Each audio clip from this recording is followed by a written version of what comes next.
يسألونك عن الشهر الحرام قتال فيه قل قتال فيه كبير وصد عن سبيل الله وكفر به والمسجد الحرام وإخراج أهله منه أكبر عند الله والفتنة أكبر من القتل ولا يزالون يقاتلونكم حتى يردوكم عن دينكم إن استطاعوا ومن يرتد منكم عن دينه فيمت وهو كافر فأولئك حبطت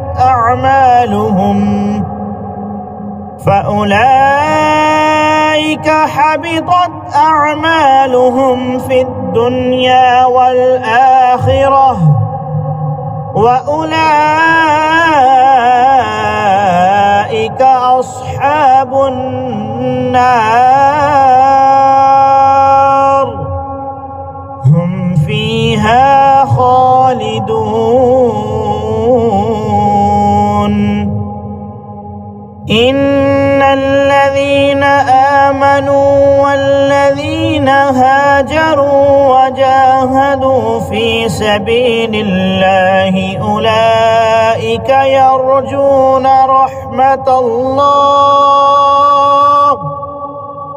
والله غفور رحيم يسألونك عن الخمر والميسر قل فيهما إثم كبير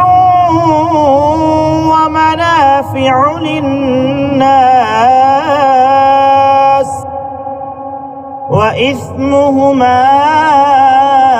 أكبر من نفعهما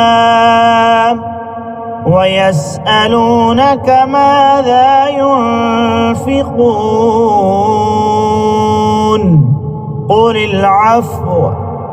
كذلك يبين الله لكم الآيات لعلكم تتفكرون في الدنيا والآخرة ويسألونك عن اليتامى قل إصلاح لهم خير وإن تخالطوهم فإخوانكم والله يعلم المفسد من المصلح ولو شاء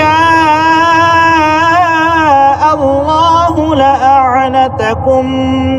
إن الله عزيز حكيم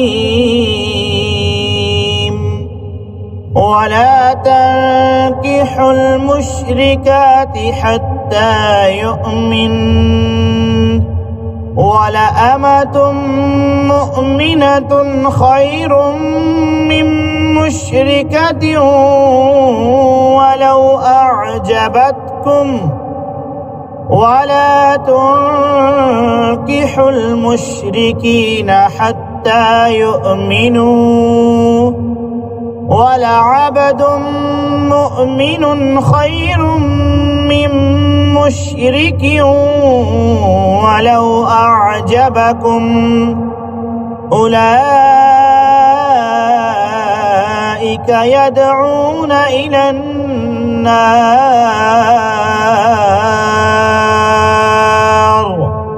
والله يدعو إلى الجنة والمغفرة بإذنه ويبين آياته للناس لعلهم يتذكرون.